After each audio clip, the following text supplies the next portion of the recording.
My son-in-law invited me to the mountains to build trust and understanding. At 13,000 feet, he took our rope and vanished. I crawled home with frostbitten fingers, hid in my own pantry, and overheard them celebrating my accident. By the end of the month, I had them confessing on record to attempted murder for the inheritance. Before we dive deeper, don't forget to subscribe and drop a comment letting us know where you're tuning in from.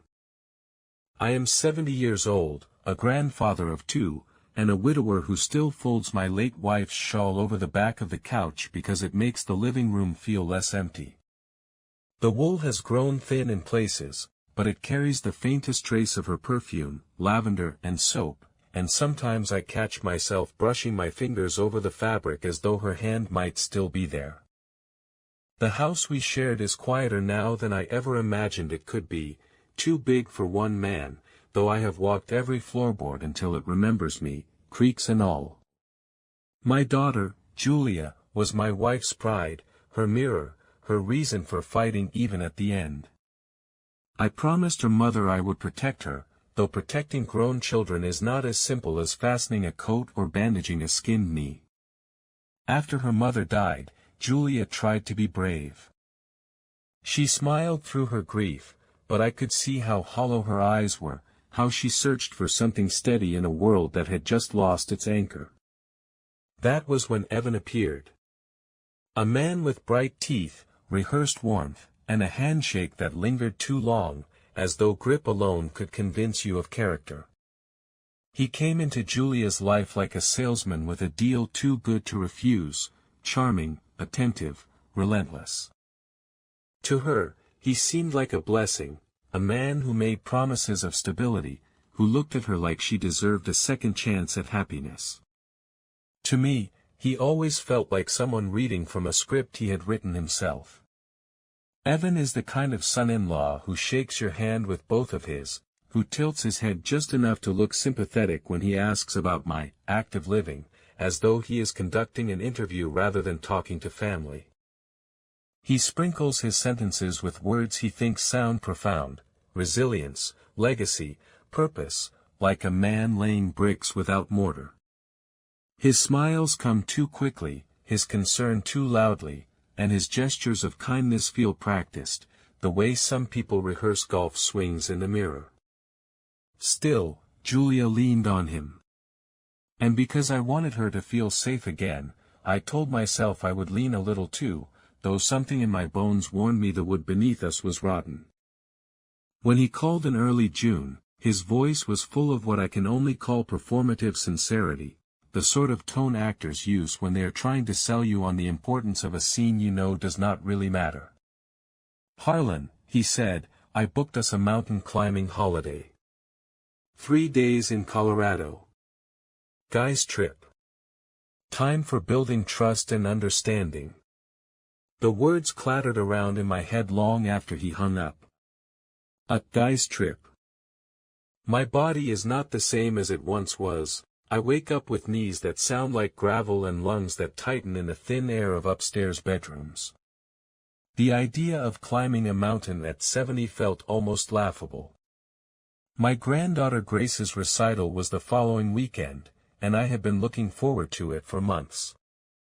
My grandson Leo had been asking me, every time I saw him, if I would finally sit down and teach him how to whittle a little wooden boat. Those were the things that mattered to me. Those were the things that felt natural, solid, within reach. I was going to say no. In fact, the word had already formed in my mouth when I thought of Julia. She has been careful around me these past few years. Not cold, not cruel, just careful, like someone carrying a delicate vase through a crowded room. At family dinners, I have noticed how my chair drifts farther from the center of the table. At Christmas, when photographs are taken, I find myself a step to the side, as though by accident, but never corrected. I have told myself it is just the way things go, that children grow into their own gravity and parents are pulled aside. But sometimes, in the quiet of the house, I wonder if I am not being nudged aside instead. And then I remembered my wife's last whisper in the hospital, her hand papery and trembling in mine, "Take care of our girl." It was not advice, it was not a request, it was a command given in the language of love, the kind you cannot refuse. So I thought, maybe this trip, however ridiculous it felt, was my chance. Maybe if I strapped on a harness and climbed a rock face with this man, he would finally see me not as a relic or a burden but as family, as someone he could respect. Maybe Julia would see us together, laughing over stories from the trail, and feel some of that distance close. Maybe my grandchildren would hear about their grandfather braving the mountains and look at me with that wide-eyed awe they usually save for comic book heroes.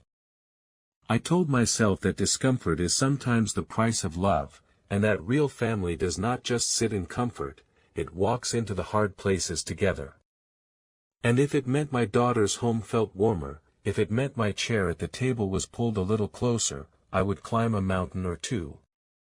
The night before we flew out, I went through my climbing gear with the same quiet reverence I used to reserve for laying out a map at my old surveyor's desk.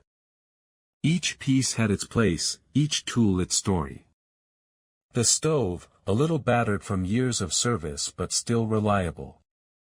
The emergency bivvy, which once kept me alive through a night when the wind was so sharp it felt like it could slice bone. The chemical hand warmers, a small miracle I never take for granted. The GPS watch my grandson calls Grandpa's spaceship, with its glowing numbers and tiny compass, made me smile as I charged it. I tucked in a little dog-eared photograph of Grace and Leo with ice cream smeared on their chins, their smiles wide and sticky in the summer sun. That photo has been with me on fishing trips, on road journeys, tucked into my shirt pocket like a shield. As I laid out the gear, I remembered younger days when I was not just a man planning survival, but the one others relied on. At 30, I once led a survey crew into the Rockies after a storm had wiped out the old markers. Snow piled to our hips, maps crumpled in the wet, and radios that would not stop crackling. It was me they followed when the trail disappeared, me who cut the steps into the drifts and built the fire when our hands shook too much to strike a match. That night, one of the young men on the crew had muttered through chattering teeth, "If it weren't for you, we'd be dead." I shrugged then, too tired to care, but deep down I knew, I had kept them safe. That memory lingered now, as I checked the rope and the harness. I am not the man I was at 30, no. My legs ache more than they used to, and my breath comes quicker in the thin air. But the mountains do not forget you. They leave their language etched into your bones. I have spent enough nights closer to the sky than to sleep that I know how to listen when the wind changes, how to read the silence between the rocks. It is a language I could remember if I tried, and for my daughter's sake, for the family I promised to protect, I would try again. We landed in Denver on a gray morning, the kind where the clouds hang low like they are reluctant to let go of the mountains. Evan was all bright energy and crisp luggage, moving quickly through the airport as though the entire trip was a stage he had been rehearsing for. He cracked jokes with the rental car clerk, overtipped the barista at the coffee stand, and made a point of telling everyone we were headed into the mountains for some good old-fashioned bonding. He spoke loudly enough that people smiled at us in passing, as though they had been invited into the warmth of his story. The drive into Estes Park wound through canyons where the rock walls rose like cathedral walls, streaked with snowmelt and pine shadows. I rolled down my window to breathe it in. The air had that high, clean bite, carrying resin and cold water. My hands rested on my knees, steady, but inside there was a thrum I had not felt in years. The mountains have a way of waking something ancient in a man, something that does not care about age. At the trailhead, just before dawn, the parking lot was alive with small rituals of preparation. Headlamps bobbed like fireflies in the dark. The clink of trekking poles against rock, the hiss of boots tightening. I noticed other climbers giving us the quick, measuring look that mountaineers always exchange. Are you ready? Can I trust you if it goes wrong? Some nodded at me with the recognition that I was old, yes, but not green. Evan beamed at them, all teeth and confidence, calling out a too loud, morning, like he was greeting friends at a barbecue. We started in the dark, our breath fogging white in the headlamp beams. The first miles wound through forest, and the scent of pine needles crushed underfoot pulled me backward in time. I thought of a trip I had taken with my wife before Julia was born, when we camped beneath a stand of fir trees and woke with frost on our tent. She had laughed when I pretended to be angry about the cold, tucking her icy hands against my chest. Now it was just me and Evan, his new boots squeaking, his gear too clean. He carried the rope, swinging it carelessly over his shoulder. He made a point of offering me his arm on a slick patch of ice, though I did not need it.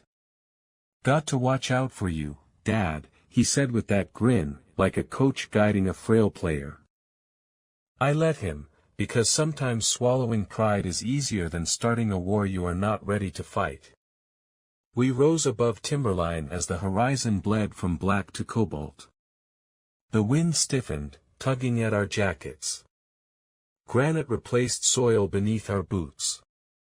From here, the trail no longer felt like a walk, it was a commitment. Each step took us higher into silence, away from the easy safety of the parking lot. For me, it was a return. For him, it was a performance. And though I could not name it yet, I felt the first prickle of unease at how lightly he carried himself on ground that demands respect. The higher we went, the thinner the crowd became. Families turned back at the first scramble, young couples stopped to take photographs, and soon it was just us and a few figures scattered far ahead. The silence between gusts of wind was broken only by the crunch of boots on rock. Evan tried to fill it. You know, Dad, he said, drawing out the word as though testing how it fit in his mouth, these kinds of trips are transformative. Men face themselves out here. No distractions, no comforts. Just what you've got in you. Strips a man down to who he really is. I grunted, neither agreeing nor disagreeing. I had heard speeches like that before, in younger men who had not yet learned that mountains do not care about your metaphors. They only care about your footing. He pressed on. It's the kind of place where legacies are decided. You either climb, or you don't. You either endure, or you give up. Pretty black and white, right? His tone was light, but something in it snagged at me. I glanced sideways at him, the rope coiled casually over his shoulder, his new gear untouched by mud. He was breathing hard but smiling, his eyes too bright for the strain he claimed to be under. I slowed my pace just enough to study the ledge we were approaching. It was narrow, with a sheer drop yawning below. The wind howled up from the chasm like a warning. I have always believed in listening to places, the way they whisper their dangers if you have ears tuned for it. He caught me looking and laughed. Don't worry, I've got you covered. I did my homework. Read about every route, every risk. Besides, he tapped the rope on his shoulder, what's the point of climbing alone when you can climb together, right? It was meant to sound reassuring, but the words landed wrong.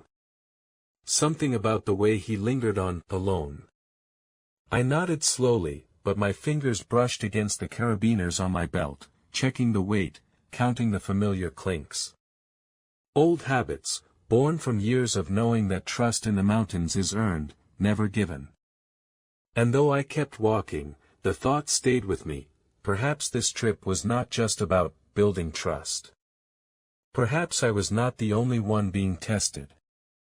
By the time we reached the boulder field, the mountain had stripped the day down to raw elements, stone, wind, and sky. The world below felt far away, too small to matter. Here, every sound echoed differently, like the mountain itself was deciding which words it wanted to keep. Evan was unusually quiet, which unsettled me more than his chatter. He walked a step ahead, his shoulders squared, his pace brisk, as though the climb were something to conquer rather than respect. Once or twice he glanced back at me, not in the way climbers check on each other, but as if he were taking inventory, confirming something. I tried to shake it off, but the silence pressed harder with each step. I told myself it was exhaustion, that the thin air was playing tricks, but suddenly small things began to stand out in ways they hadn't before. His pack looked suspiciously light for 3 days' worth of gear.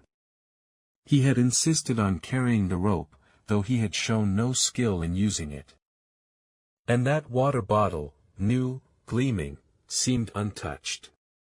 It was then I realized my own bottle had a faint crack near the cap. A hairline fracture, just enough to seep when tilted. I stared at it longer than I should have, wondering if I had dropped it, wondering if it had been clumsy handling. But a crack like that doesn't just appear. Not clean. Not sharp like that. I shook the thought away. Paranoia has no place on the mountain, not when you need every ounce of focus to stay upright. But still, it clung to me. We stopped near the keyhole, where the wind screamed through the rocks like a living thing. Evan smiled as if he were posing for a photograph. "You know," he said, adjusting the strap on his pack, "life is funny at this height. Makes everything down there seem small. Problems, obligations, even people. Like the mountain shows you what really matters." I studied him carefully, the way I used to study maps when one wrong step could cost an entire crew. His words were dressed as wisdom, but there was something beneath them, something cold. For the first time since we'd begun, I wondered, what if this trip wasn't meant to bring us closer? What if the climb itself was the excuse, and I was the problem he had come here to solve? I did not let the thought settle, not fully. But I tightened my gloves, checked the buckles on my harness, and reminded myself that paranoia or not, survival had always favored the cautious. The keyhole opened into a new world, walls of rock rising jagged against the sky, ledges so thin they felt like they were cut with a knife.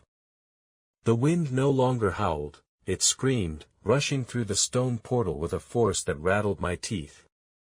We edged along the narrows, a shelf no wider than my boots, 1,000 feet of nothing yawning at my side. Every step required patience. Breath in, place the foot, feel the rock, grip with the hand. I was steady. I had been here before, in younger days, when my body was quicker but my mind less careful. Now it was all calculation, all survival. Evan was ahead, the rope still over his shoulder. He turned once, flashed that grin, and shouted over the wind, "Stay right there. I'll scout ahead, make sure it's safe." It made sense. It sounded reasonable. I nodded, pressing myself to the rock, waiting. I told myself he would check the next bend, wave me forward, maybe even toss a joke about old legs needing a break. But he didn't come back. Minutes passed. The wind gnawed at my ears, tugged at my jacket, but there was no sound of him. I called his name. Nothing. Just silence, vast and echoing, as if the mountain had swallowed my voice whole. I forced myself forward, inch by inch, until I reached the bend where I'd last seen his jacket. The ledge beyond was empty. No bright color against the rock, no figure waiting, no rope laid in place. Then I noticed, my rope was gone. The one he had been carrying, the one we were supposed to share. Vanished. His pack, too. All of it. A hollow feeling opened in my chest, deeper than the drop at my side. My breath caught, ragged, disbelieving. It was too sudden, too unreal, like a trick my mind had staged in the thin air. I told myself any number of lies in those first seconds. He slipped ahead by accident, he was circling back, he dropped the gear without thinking. But the truth pressed in, cold and undeniable, he had left me. Deliberately. At 13,000 feet, with nothing but sheer walls above and below, he had taken the rope and walked away. For a long moment, I stood pressed against the granite, my gloved hands gripping the cold stone as though it could answer me.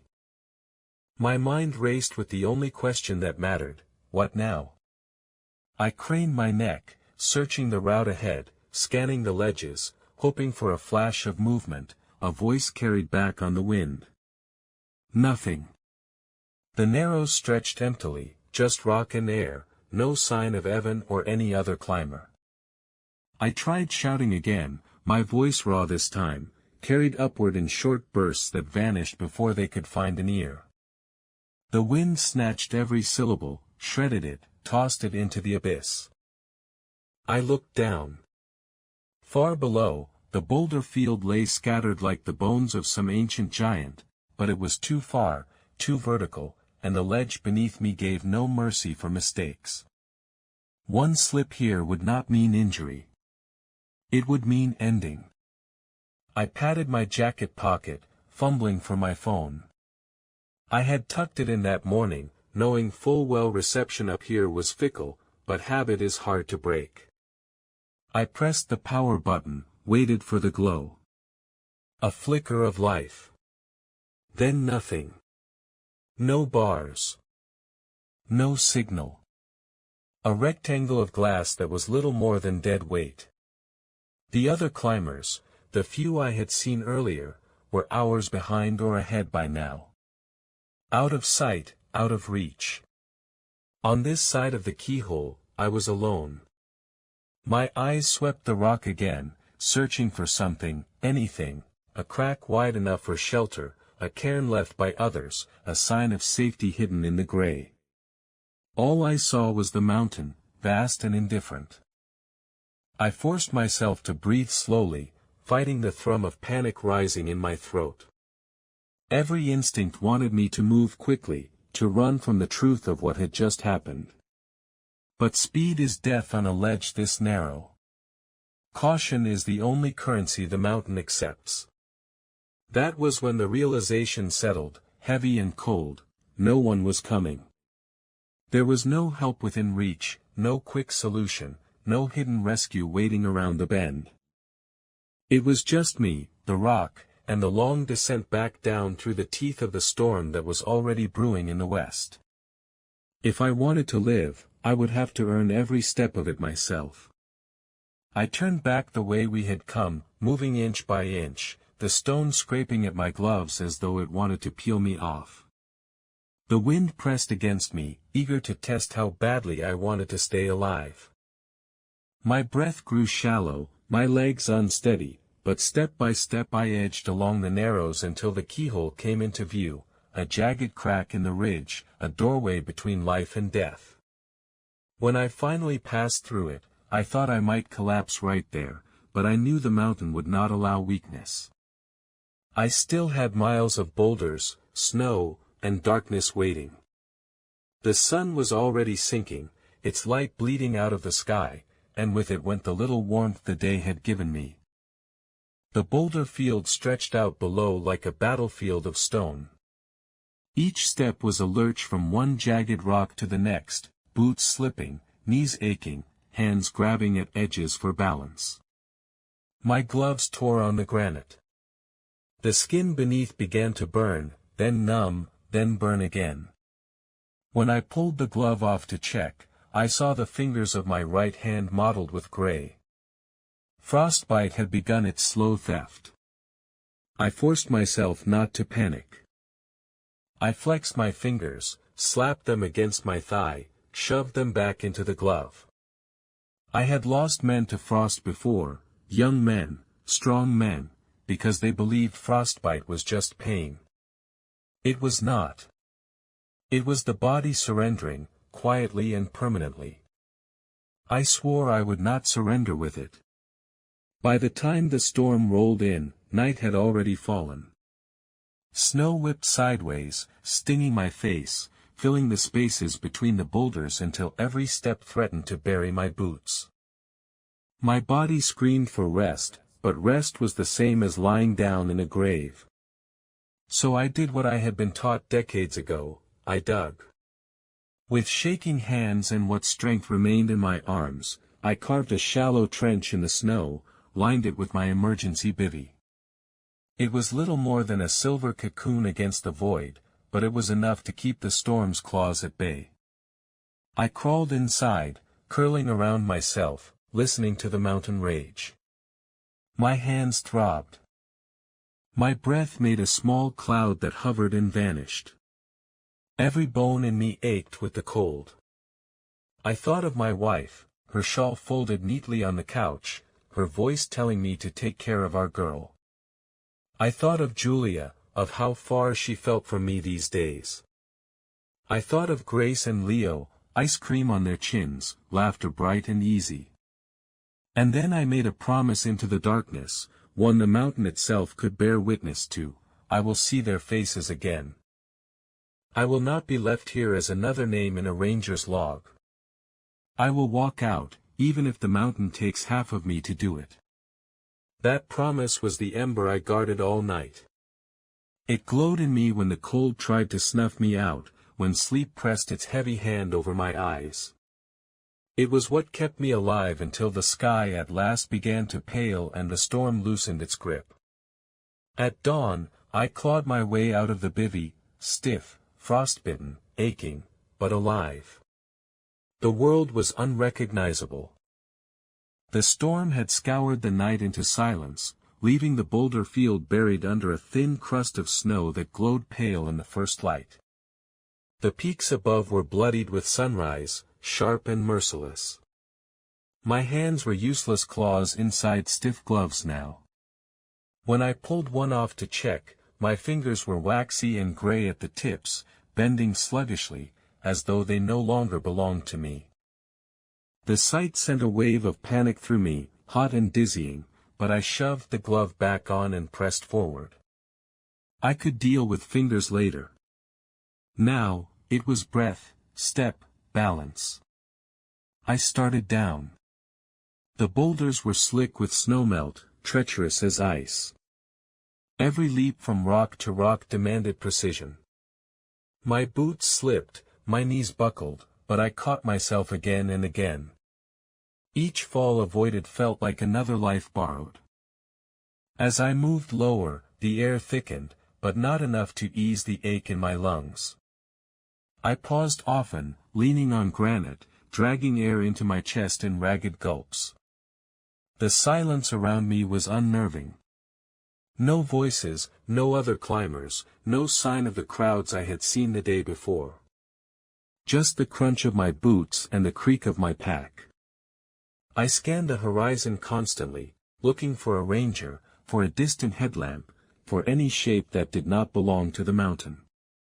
But the trail was deserted. The storm had scattered everyone, and I was too late. Too alone. Once, I thought I heard voices carried on the wind, and I shouted until my throat tore. Nothing answered but echoes that mocked me from the cliffs. Fear settled heavy on me then, not fear of falling, but of vanishing. The mountain could swallow me whole, and no one would know. Evan would go home and tell them I slipped, that I was gone, and it would all make sense. Neat. Clean. I gritted my teeth and forced myself to move.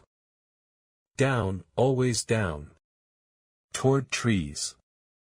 Toward the world that still had people in it. Toward a chance, no matter how small, of someone hearing me before the mountain kept me. By the time the tree line came back into view, my legs were trembling with every step. The air was thicker, yes, but it no longer felt like relief, it felt like drowning, like my lungs had forgotten what to do with oxygen. My vision narrowed into a tunnel of gray and white, edges flickering, my body threatening to shut down even as my mind screamed at it to keep going. The trail widened, familiar now, the stones pressed into earth where boots had worn them smooth. I thought I saw a ranger's cabin through the trees and my chest filled with hope so fierce it hurt. But when I stumbled into the clearing, the shutters were locked, the porch dark, the radio tower unmanned. The storm had driven them away. I pressed on, my boots dragging through the gravel of the parking lot. The world tilted. My knees buckled once, twice. I dropped to a crouch, my hands braced on the frozen ground.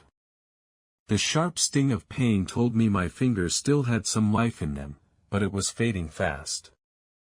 For a moment I thought I might faint there between the empty rows of cars, collapse onto the asphalt like a discarded pack. A part of me wanted to close my eyes, let the mountain have me after all, stop fighting the weight in my chest. But then I saw it, the empty space where Evan's rental had been. Gone. Vanished, as if he had never been here at all. The betrayal hit me harder than the cold, harder than the climb. He had not only left me to die, he had erased me before I was even gone. That thought ignited something deep in me, hotter than fire, sharper than pain. My legs wobbled, but I forced myself upright. I would not collapse here. I would not vanish neat and clean the way he had planned. I staggered toward the road, half blind, every step a negotiation with my body. Survival was no longer just instinct, it was defiance. The road wound down through the forest, a ribbon of gravel that seemed endless. My steps grew uneven, each one heavier than the last. My body was a machine running on fumes, and I knew I had nothing left to give if anything went wrong. That was when I heard it. A low growl, rolling out of the trees like distant thunder. Then another, closer, sharper, followed by the snap of twigs. I froze. Out from the tree lean padded a pair of shapes, gray-brown against the snow, their eyes catching the thin light of morning. Wolves. Lean, hungry, their fur bristled and their heads low. One circled wide, the other stood in front of me, blocking the path as if the mountain had sent its final verdict in flesh and bone. My pulse pounded so hard I thought it might burst.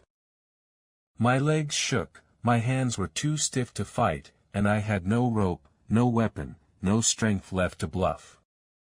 For the first time since Evan vanished, I felt certainty, this was it. The mountain had spared me once, but it would not spare me again.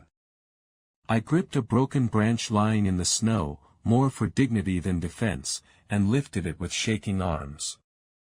My voice cracked as I shouted, hoarse and weak, trying to sound larger than I was. The wolves didn't flinch. They lowered further, ready to lunge. Then came the crunch of tires on gravel.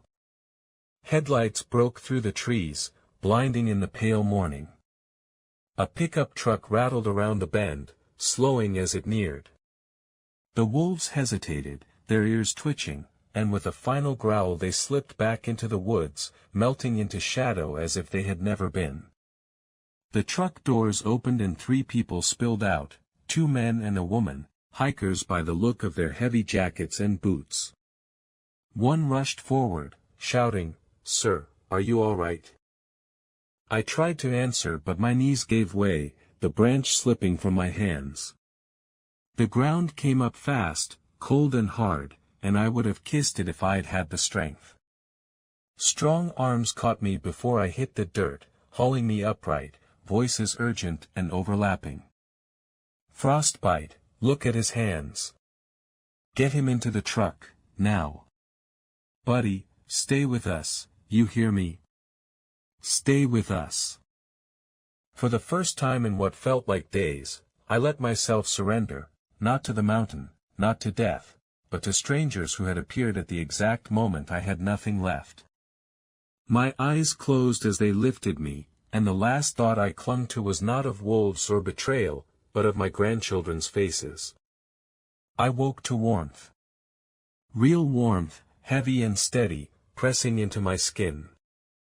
For a long moment I thought I had dreamed the climb, the storm, the wolves, that maybe I had fallen asleep in my chair at home, my wife's shawl tucked over my shoulders. Then the beeping started. Soft, rhythmic, and unrelenting. My eyes fluttered open to fluorescent light and the smell of antiseptic. White walls. Curtains. Machines. A hospital. A nurse appeared at my side, her voice kind but edged with disbelief. "Mister. Can you hear me?" I nodded weakly, my throat raw. The simple act of moving felt monumental, as though every muscle had aged a decade overnight. "You're safe now," she said, adjusting a blanket over me. "You're very, very lucky." Her words washed over me, but it was the look in her eyes that told the truth. Relief mixed with astonishment, like she was speaking to a ghost. Later, a doctor came in, his coat crisp and his expression serious.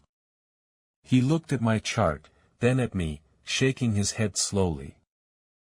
"You were found with advanced hypothermia, dehydration, and frostbite.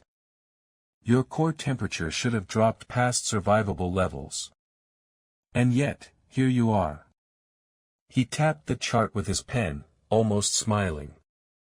"Frankly, sir, it's a miracle you're alive." The word lingered. Miracle.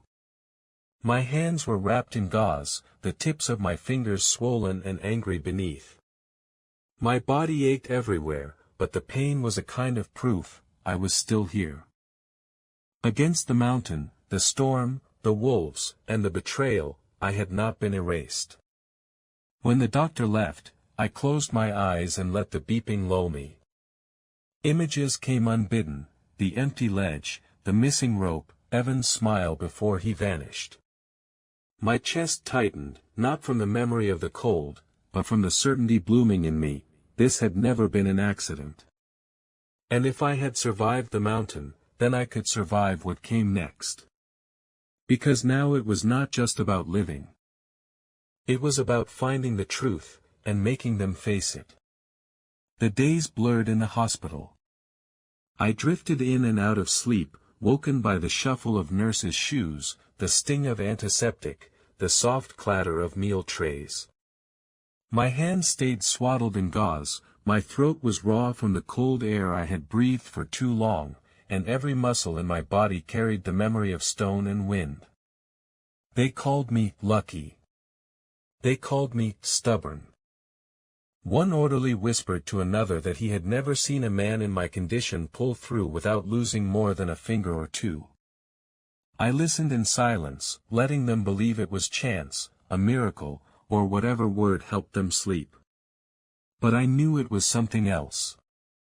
It was the promise I had made in the snow, to see my grandchildren's faces again. 3 days later, wrapped in borrowed clothes and moving slower than I wanted to admit, I signed the discharge papers. The nurse asked if I had family coming to get me.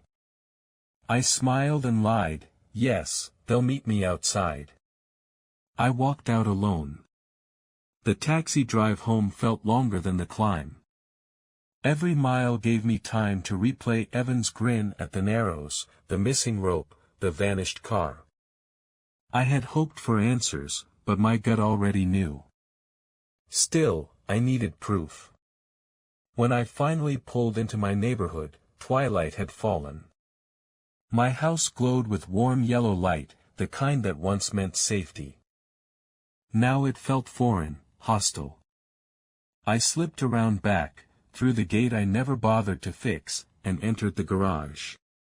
The smell of oil and old wood hit me, grounding me in my own home, but I moved like a thief. The pantry door became my hiding place. I had crouched there before in younger years, playing hide-and-seek with Julia when she was a girl. Now it was different. Now it was survival. Through the sliver in the hinge, I could see my kitchen. I waited, silent, my breath shallow. Voices came soon after. Julia's first, soft, tight, carrying a strain I had not heard since she was a teenager caught in a lie. "I hate this," she whispered. "I hate how it feels." Then Evan, smooth as polished stone. "Baby, it had to be natural. You know how these things go. Hypoxia. A misstep. He's the kind of man who refuses help." There was the clink of glasses, the sound of ice shifting. Another voice joined in, Tara, his sister, her tone colder, more businesslike. "You're certain about the will? You told me last Thanksgiving he updated it after your mom died." "He did," Evan replied, calm, certain. "Per stirpes to Julia, then the kids. Probate will take time, but it'll funnel through eventually. He even told me where the documents are." Julia's voice cracked. "I told you it felt wrong. I told you." Evan cut her off with a soft laugh. "Missing in the mountains isn't murder. It's tragedy. And I was smart. My phone stayed in airplane mode. No location data, no ties. We'll call tomorrow, say we're worried, and the timing will look natural." The words sank into me one by one, each a blade finding its mark. My daughter's voice trembling, his confidence, the precision of it all. This wasn't a misstep. This wasn't fate. It had been planned, every piece of it, from the moment he suggested trust and understanding. In the pantry, I tightened my fists around my knees, my frostbitten fingers throbbing with fresh pain. Rage welled up, dark and heavy, but I held it down, forced myself to breathe. Because rage wouldn't save me. Proof would. And sitting there in the shadows, I realized I had just found the beginning of both. I couldn't go home. Not yet. The pantry had given me proof enough to know I was walking among wolves, but wolves grow bold when they smell weakness. If I limped back into my house too soon, Evan might stage another accident. And this time, there'd be no mountain to blame, just an old man slipping quietly out of life. So I didn't drive to my street. Instead, I steered toward the edge of town, to a low brick building with peeling paint, a shelter I'd once volunteered at with my wife. I hadn't set foot there in years. Inside, the air was thick with the mingled scents of soup, coffee, and laundry detergent. The receptionist, a woman with tired eyes and kind hands, looked up in surprise. "Mr. Harlan." I gave a faint smile. "Just Harlan now. I need a place for a few nights. Somewhere quiet." She didn't ask questions, bless her. She led me to a cot in a far corner of a room lined with bunks. The mattress sagged, the blanket was thin, but it was shelter, and most importantly, it was anonymous. My family would never think to look for me here. They were too proud, too insulated from this side of the world. That night, lying among men who had lost far more than I had, I listened to their breathing, the occasional cough, the shifting of bodies in sleep. For once, I wasn't a grandfather, or a target, or a man carrying an inheritance someone wanted to kill him for. I was just another soul who needed a bed. The thought comforted me more than I expected. Here, I was invisible. And invisibility, I realized, was my greatest weapon. I slept lightly, hands clenched on the blanket, but when I woke, I felt something I hadn't since before the climb: control. Evan didn't know where I was. Julia couldn't find me. Tara wasn't circling me like a hawk. At dawn, I drove to the only man I trusted with more than my secrets, Harold Crane, my lawyer of 30 years. He had seen me through buying my first house, through my wife's estate, through Julia's rough divorce before she met Evan. He had never once looked at me as if I were too old to matter. Harold's office smelled of dust and ink. He looked up from his papers, startled at the sight of me, gaunt, bandaged, my face carved by cold and exhaustion. "Good Lord, Harlan. You look like death itself." "I nearly was," I rasped, and told him everything. Not in bursts, not with emotion, but step by step, like laying out survey markers, the climb, the missing rope, the wolves, the strangers, the hospital, the pantry. I repeated Evan's words, Julia's voice, Tara's questions. Harold listened, his brow furrowing deeper with every sentence. When I finished, he leaned back, steepling his fingers. "You're right. This is hard. Harder than most cases I've seen. You don't just need proof of intent, you need it so clear that no jury, no judge, no officer can ignore it. They'll try to paint you as confused, disoriented from exposure, imagining things." "I know," I said. My voice was hoarse, but steady. "That's why I need tools. Not just paper. Instruments. Something that'll catch them saying what they think is safe in their own home." He studied me for a moment, then nodded slowly. Spoken like a man who knows he's walking into a minefield. "All right. Here's what we can do." From his drawer he produced a small case. Inside were devices I'd never seen before, modern things, discreet and unforgiving. A pen that could record hours of conversation. A watch with a hidden microphone. A smoke detector rigged to capture both sound and video. "These are legal to own," Harold explained, "but if you place them in your own home, or on your own property, they're admissible. And you'll need to make your house the stage. Don't chase them. Let them walk into your net." I turned the pen in my hand, heavy in ways beyond its weight. Proof. Evidence. The real rope I needed now. "One more thing," Harold said, his tone quiet. "Change your will tonight. If Evan believes he has everything to gain, he'll get careless. And when he does, we'll have him. But if you leave it as it stands, you're handing him his motive on a silver platter." I left the office with a briefcase that weighed less than rope but felt more dangerous. Driving home, I felt something awaken in me, not the raw panic of the mountain, but a colder, sharper determination. I had survived frostbite, storms, and wolves. Now I would survive deceit. And this time, I would not just survive. I would win. By the time dusk fell, I was back at my house, not through the front door, not with lights blazing, but slipping in from the garage, quiet as a burglar in his own home. The house greeted me with silence, the kind that makes you wonder if it's listening. I stood still for a long moment, then began my work. The smoke detector in the hallway was the first to go. I swapped it for Harold's special model, angling the lens so it faced the kitchen table, our family's stage, where too much had already been spoken. Next, the pen went into the drawer we always used for bills, where Evan loved to rifle while pretending to help.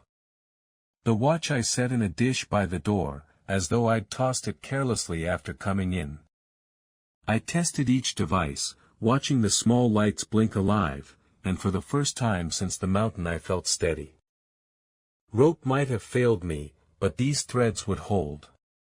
Then came the bait.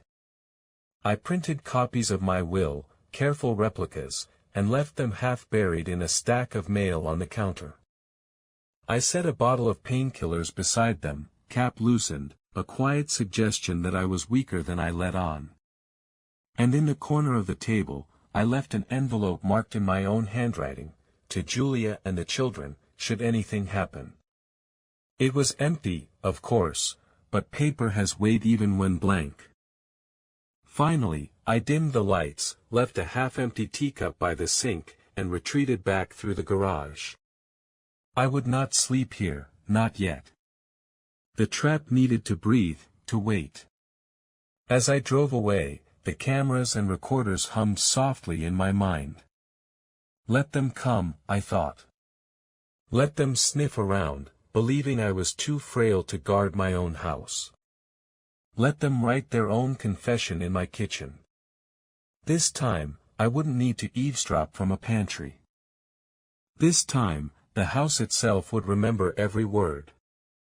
The trap worked better than I dared hope. At 9:04 p.m., headlights painted my driveway.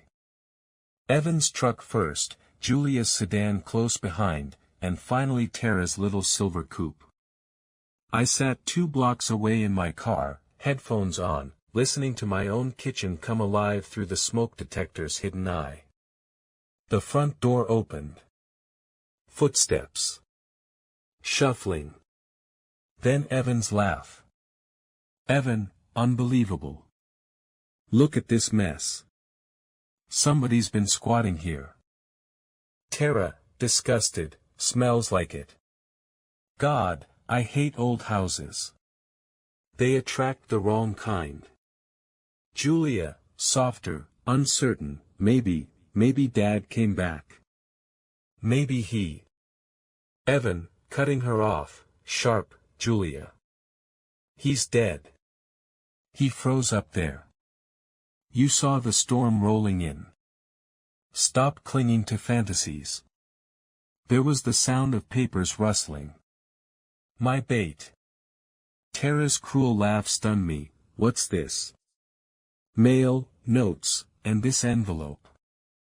To Julia and the children, should anything happen, that's so rich. He practically wrote his own epitaph. Evan snatched up the envelope, papers sliding across the table. Let me see. He flipped it open, and I could almost hear the satisfaction in his voice when he said, "Perfect." He was preparing for the inevitable. This only makes our story cleaner. If anyone asks, we say we found it after the Rangers called us. Poor old man, didn't know when to quit. Julia's voice came thin, frayed at the edges. I still don't feel right. What's not to feel right about? Evan replied sharply, his tone shifting into that calculated persuasion he always used on her. He dragged us through decades of stubbornness, always holding the purse strings, always reminding us whose roof we lived under. You think he was some saint? He was selfish. Even dying, he clung to everything. We're the ones cleaning up the mess now. Tara chimed in, blunt and greedy. Exactly. And do not forget, once probate finishes, everything funnels through you. No more begging for scraps. No more listening to his lectures about discipline and legacy. Evan laughed, and his voice dropped to something mocking. And no more ridiculous stories about his glory days. Remember how he'd go on about surviving storms in the Rockies? As if that made him untouchable. Well, the mountain finally humbled him.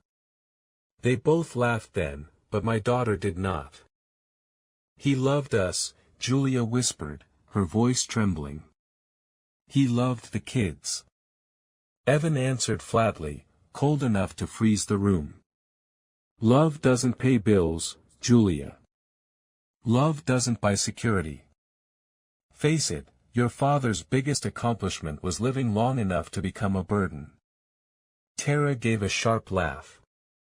And thank God that burden's gone. If you ask me, it's about time. There was a pause, followed by the clink of glasses raised in toast. Here's to breathing easier, Evan said smugly. To finally moving on without him weighing us down. Tara gave a short laugh, shaking her head. The dead don't complain. The dead don't get in the way. Julia stayed silent. The scrape of her chair against the tile told me she wanted no part in their celebration, but her silence was enough. Silence can be guilt's loudest confession. In the shadows of my car, my bandaged hands trembled, not from cold this time, but from the weight of what I had. Proof. Their voices, their cruelty, their certainty that I was gone. They thought they had me erased. But I was listening.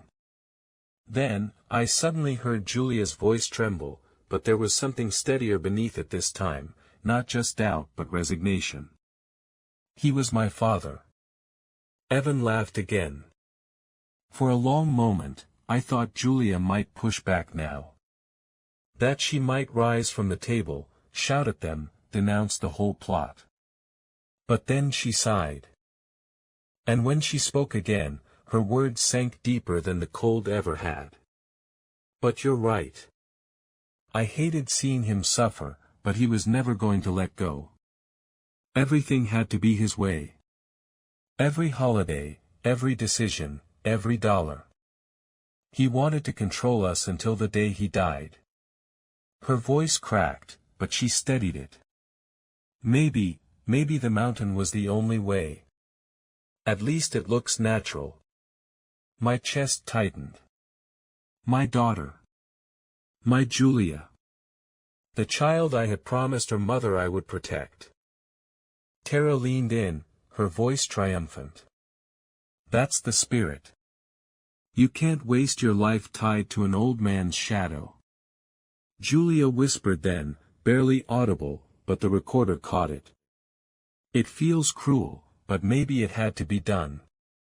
The three of them fell silent for a beat, as though even they understood the gravity of what she had admitted. Then Evan poured drinks again, the sound of liquid sloshing into glasses breaking the quiet. To freedom, he said, self-satisfied. And to finally putting the old man behind us. Tara laughed wildly this time, raising her glass. Remember. Dead men don't argue, and dead men don't fight back. And this time, Julia's glass touched theirs. Hesitant, yes, but it touched. I didn't go home after their glasses clinked together. I didn't even linger in the neighborhood. My body screamed for rest, but my mind drove me onward, steady as the surveyor's compass I once carried. Proof this heavy couldn't sit idle. The next morning, I walked back into Harold Crane's office, carrying the briefcase like it was a holy relic. Harold looked up from his desk, eyebrows climbing when he saw me. You found something. I said nothing at first. I only set the recorder on his desk and pressed play. The voices spilled into the quiet office, Evan's smooth cruelty, Tara's greed, Julia's faltering doubt that hardened into complicity. Word by word, the conspiracy laid itself bare. I watched Harold's face shift, first disbelief, then grim recognition, and finally a cold satisfaction that justice had just sharpened its teeth. When the recording ended, the room was silent except for the faint hum of the HVAC. Harold leaned back, steepled his fingers, and let out a long breath. Well, Harlan. They've written the case themselves. He picked up his phone and made a call without asking me if I was ready. His voice was clipped, professional. Detective Ruiz? Yes. You'll want to come down here. Now. Less than an hour later, the door opened and in walked Detective Ruiz, a woman with sharp eyes and a patience that felt dangerous. She shook my hand gently, mindful of my frostbitten fingers, then turned to Harold. You said you had something urgent. Harold gestured to me. Not me. Him. I pressed play again. The kitchen scene replayed, ugly and raw. Evan mocking my life, Tara gleeful, Julia whispering that it had to be done. Ruiz didn't interrupt, didn't take notes, she only listened, her expression hardening like concrete setting. When the final toast echoed through the office, "Dead men don't fight back," Ruiz's lips pressed into a thin line. She looked at me, then at Harold. "This is enough to open a full investigation. Conspiracy. Attempted fraud. Elder abuse. Depending on how the DA reads it, even attempted murder." She turned back to me. "Mr. Harlan, I need to know, are you willing to testify? To stand in court and face them?" I met her eyes, my voice steady. "I faced a mountain that tried to kill me. I can face my own blood." Ruiz nodded once. "Then we'll do this properly. No warning. No chances. But when the time comes, I'll need you to be present. Alive. They think you're gone, let's use that. Let them walk straight into the net believing you're still buried in the snow." For the first time since the Narrows, I felt the rope of control in my hands again. The mountain had taken nearly everything from me, but it had left me alive. And now, with Harold and Ruiz, I had allies to turn survival into victory. The law's hammer was already rising. That night, I couldn't sleep. This time, not because of the pain in my hands or the ache in my legs, but because of the weight of what was to come. I thought about my wife's shawl, folded neatly on the couch. About Julia, small enough once to ride on my shoulders as we hiked the same kind of trails that nearly killed me. About my grandchildren, still too young to know how sharp the world could be. It struck me then that this wasn't just about revenge, or even justice. It was about legacy. Not the kind measured in dollars or property, but in truth. If I let this pass, if I simply cut them out of my life, buried the secret, and limped quietly into the rest of my years, what lesson would that leave behind? That cruelty goes unpunished. That betrayal pays. No. My survival had to mean more.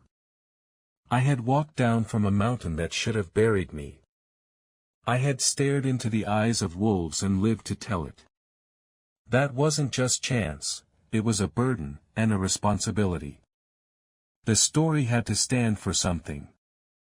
For the world, for anyone who ever feared being swallowed by the greed of their own family, and most of all for Grace and Leo. If my grandchildren one day asked me why I fought, I wanted the answer to be simple, because I had to show you that you never bow to those who would break you. You endure. You fight back. You live. With that thought, my path was set. The next morning, Harold and Detective Ruiz met me again in his office. Ruiz outlined the plan with surgical precision. "We let them come to you. Make it look natural, like you've left your documents out again, like you're too tired to hide anything. We'll be nearby, listening, ready to move. But the hammer doesn't fall until you reveal yourself. They need to see you alive for the shock to take root." I nodded. "And where?" Harold tapped his desk. "Home. It has to be the house. That's where they're comfortable, where they've already shown their hand. You bait them in, and this time, you don't hide in the pantry. You sit at the head of the table and let them choke on their own words." We spent hours arranging the details, placement of officers, hidden cameras, signals I could give if my strength failed me. When the meeting ended, Ruiz gave me one final instruction. "Get some rest. Tomorrow, we set the trap. By this time tomorrow night, they'll be exposed." As I walked out into the fading light, I paused at the curb, staring at the long shadows stretching across the pavement. My body was weak, but my resolve was stronger than it had ever been. The mountain had not killed me. Neither would their betrayal.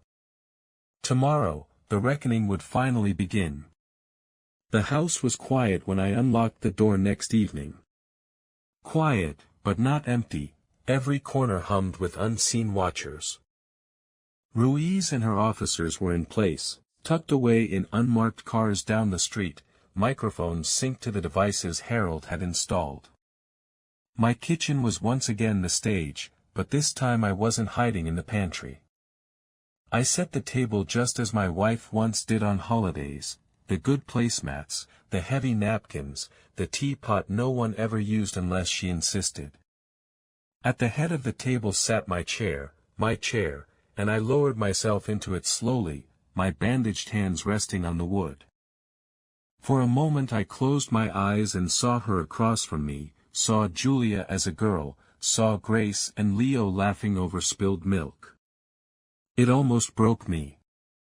But then headlights cut across the window, and the moment was gone.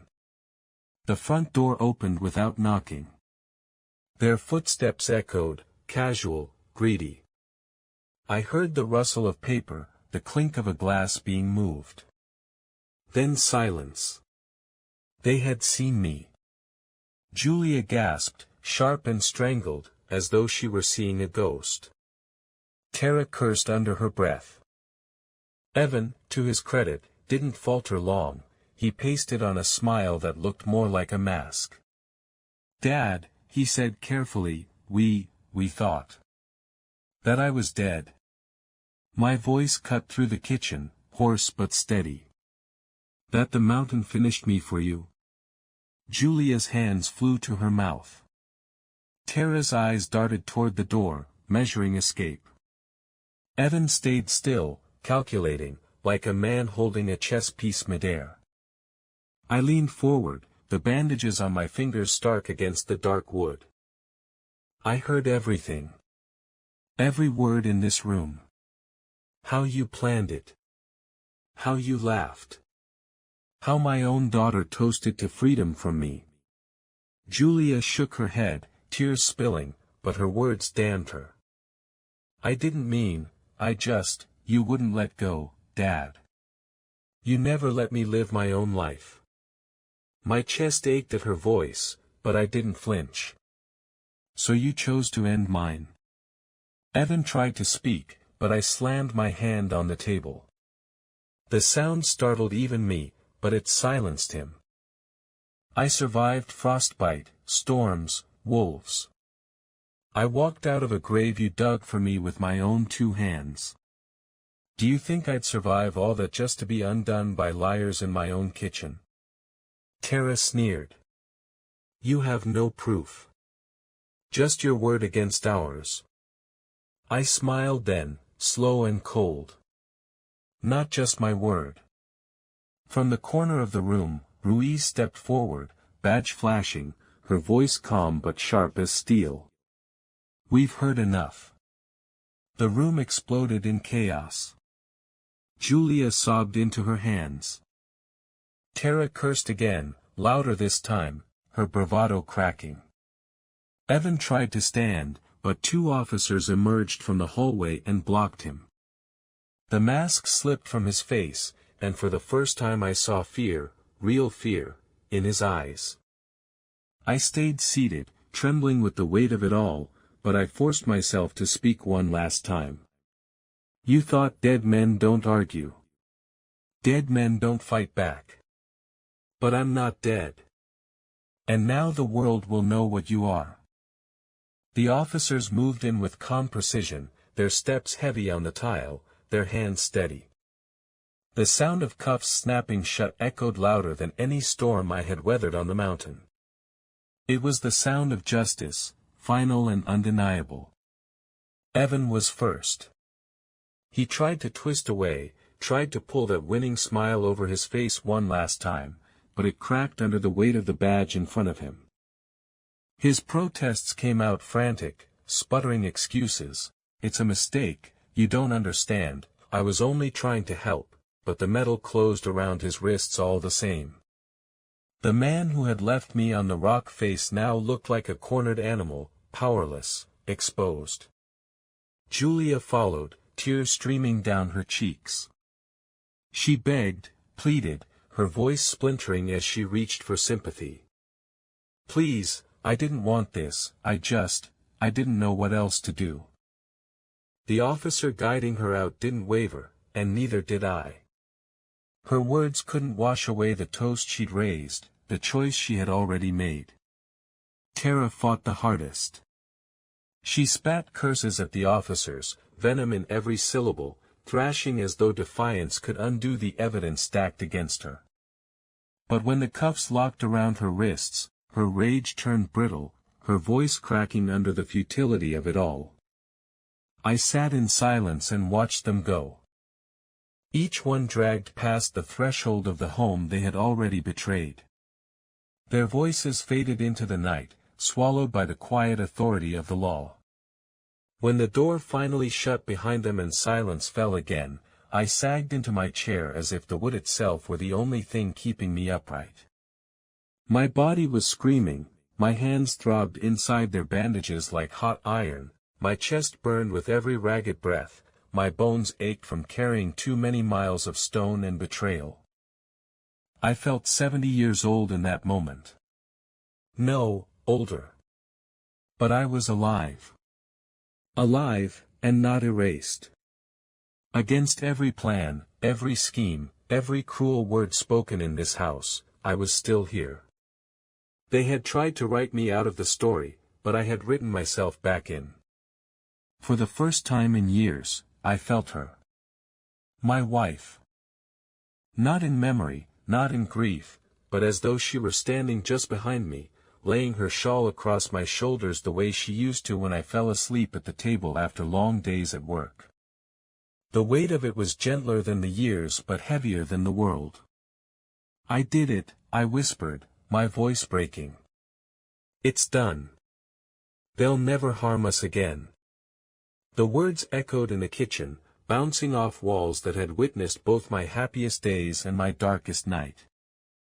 My eyes drifted to the corner where Grace once built forts out of couch cushions, to the doorway where Julia had taken her first steps, to the window where my wife used to hum while washing dishes. This house had carried our life, and tonight it had carried my survival. I closed my eyes, letting the silence stretch, and in it I heard not emptiness but possibility. The future was still mine to shape, not just for me, but for my grandchildren, who deserved to learn that evil, even when it wears the face of family, does not win forever. And though my body was heavy, though my heart was broken in places I could never mend, I felt something stir inside me, a quiet, steady flame that no betrayal, no storm, no mountain could snuff out. The reckoning was over.